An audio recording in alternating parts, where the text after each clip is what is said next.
wá ní ìdílé. Àwọn tí mo ní ìgbàgbọ́ nínú rẹ̀ ní wípé ó ti mú kí akéjì tóbi tó bí Olúwa bá wà pẹ̀lú ẹ̀. Tí ni ó lè fi sí i? I know what is the deal. And I believe that there is a reason why all people Olúwa. Ẹ̀yin lẹ rán mi níṣẹ́. Ẹ̀yin lẹ pè mí sínú ìrìn láti ṣe àkọ́nà. Ẹ̀yin lọ ọ̀nà tí wọ́n pọ̀ wá bí àgbà tó bá ní ìlú wa. Ẹ̀yin sọ pé wá yóò làwọn tó yẹ.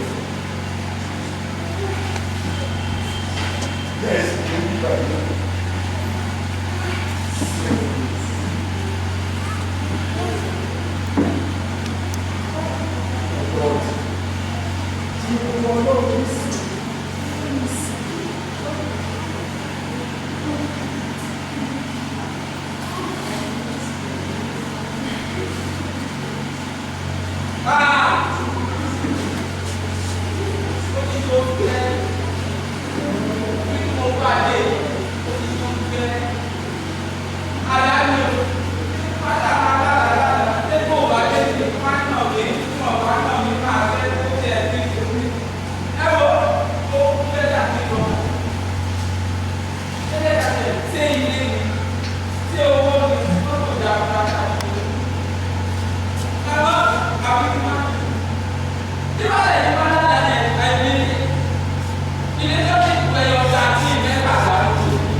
díẹ̀ sọ kí ni ọ̀sọ̀ ohun tó gbìyànjú láti ṣe tó bá tiẹ̀ ṣe tó bá kú ìyá tó jẹ níbi tó ti bá rẹ̀ ó máa ṣe o ìjà ayérayé tó di èyí tó jẹ láyé ọ̀rọ̀ tí ìjà kò lè ṣe tí ó ń lọ àwọn ẹni tó lè gbọ́ ló pọ̀ wá láti tù ọ́ nínú o àmọ́ nínú o ìwé láti ìdí ẹ̀kọ́ yìí wà Matthew 11:28 Matthew 11:28 ó ní ẹ wá sọ́dọ̀ mi gbogbo èyí tí ṣiṣẹ́ tí a sì di ẹrù kò lè lò. ẹrù yẹn ẹ̀jẹ̀ ló ń bá ẹrù yẹn ó máa ti lọ ẹrù ju ìlànà tó bá yọ fún àná. bẹ́ẹ̀ tí ẹ rà aráàlú mi nílé rẹ̀ ní ìmọ̀lẹ́ tó pé. ẹni tí wọ́n ṣàlàyé ọ̀rọ̀ fún ìfẹ́ tọ́lọ́run ní sí àwọn ẹgbẹ́ àwọn aṣọ lóde òní wọ́n máa ní àlábọ̀ aláàbọ̀ ìfẹ́ tó wá ní sí ọmọ bó ṣe fi ìrẹ̀ lọ lójú àlá. àpò ọ̀gbọ́n tó ti sọ nípa ẹrù wò yìí tí a wọ́n dìde ló ó ní èyí ò fi ìsinmi fún ọkùnrin ìyẹn sí ẹ̀rù tẹ̀ bá ọ̀wá. mo ṣàlàyé ọ̀rọ̀ fún ọ mo ní àwọn ọ̀rọ̀ tó wà lóde òní tí wọ́n wá láti jí láti pa àti láti pa. àwọn ènìyàn kan wá kẹ́yìn bá lè yè láṣẹ fi nínú ṣẹ́ sí ọ láti tù ọ nínú ìwò tí gbọ́ ni nínú ìwé Àìsáyà 40 Àìsáyà 40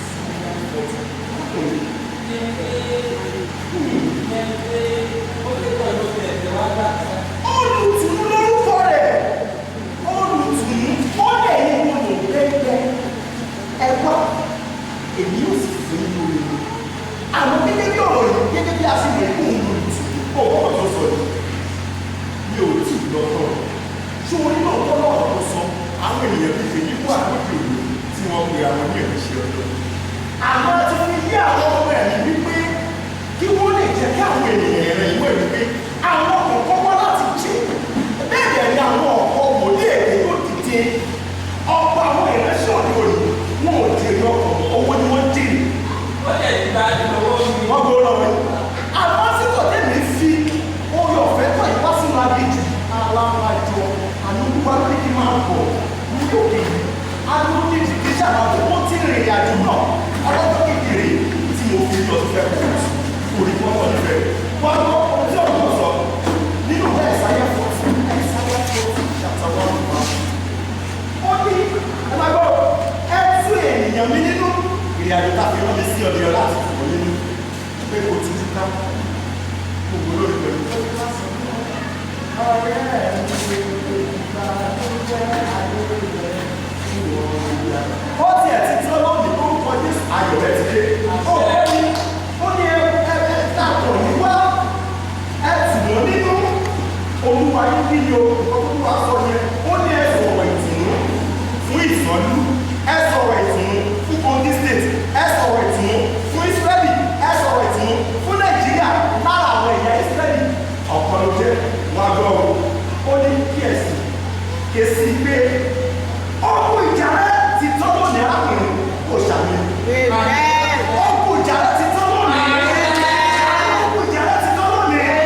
wọ́n ti máa ti dúró ó ní adarí àìṣe bíbí rẹ̀ ṣe é tí mo fẹ́ lónìí. arákùnrin ǹjẹ́ ìwọ mọ̀ ìwé aràn ìwọ̀ sí ọ láti tù ọ́ nínú a sì ti dárí àìṣe bíbí rẹ̀. ìjà tó ń jà láti tọ́ ẹ̀ tí wọ́n ń borí rẹ̀.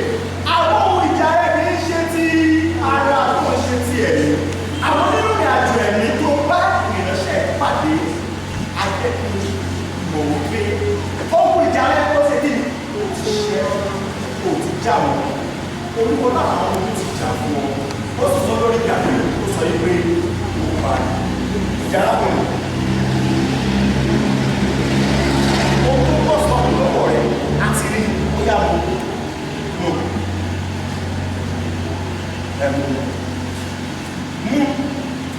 ara ọ̀rọ̀ tí a ti gbà sọ̀rọ̀ lọ́wọ́ rẹ̀ olúwa ti ṣe rí fún ọ lóòótọ́ olùkọ́ sọ̀rọ̀ àmọ́ ìjẹ́ ìwọ̀n mọ̀ ìgbé bí wọ́n bá ti dojú ẹ̀yìn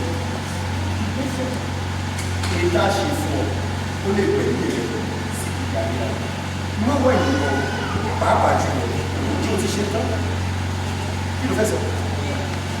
Jésù tẹ̀lé ta pariwo Jésù ẹ̀ pariwo ìdájọ́ pariwo táwọn jẹ́ bẹ́ẹ̀ jẹ́ kí sára àwọn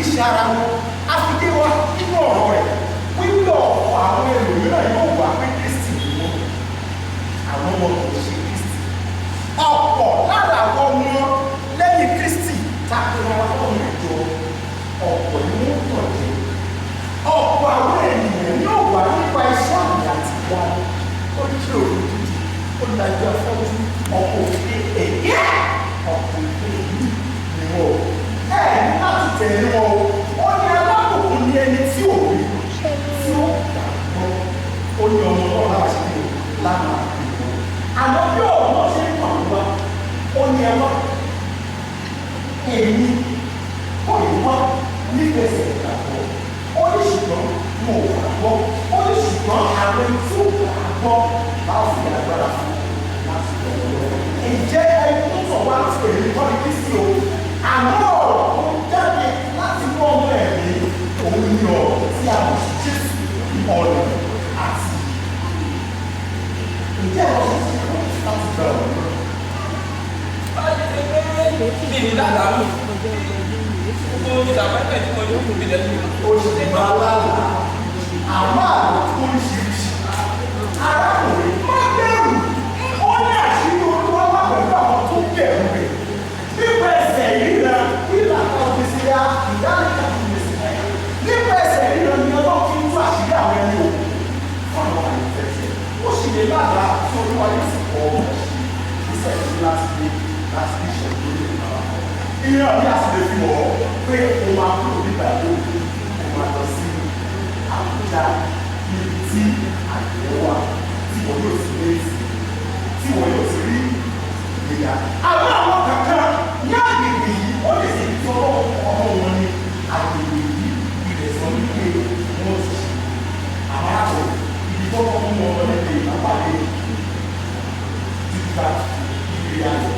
Má gbà ó ní ẹ̀jẹ̀ gba Jésù yẹn tó má gbà má gbà. Sọ pé Jésù Olúwa ṣàkóso mi ṣàtẹ̀tẹ̀ mi tì mí ṣàtẹ̀tẹ̀ mi ọdún tó ti jà ẹni ò parí ẹ̀kọ́ tó jà gbogbo àdá àti àpẹtẹ ẹ̀mí kò ní ayé yẹn o ẹ̀jẹ̀ tó kọ́ mi kọ́ ní ẹ̀jẹ̀ tí ẹ̀ bá sílẹ̀ lórí tí ẹ̀ láti tẹ̀lé lórí ìgbà pé ẹ̀ tó lè fi ká pé ẹ̀ bá ìwé ṣẹ̀ Jésù. Ẹsẹ̀ tó tó mi ní ládàá mọ́.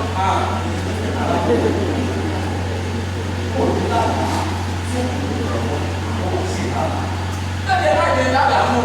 Máa bẹ̀rù ẹ̀rù ní àwọn ẹ̀rù tí ìwọ́pọ̀ tó máa fi rí ìdá ẹ̀ kò fẹ́.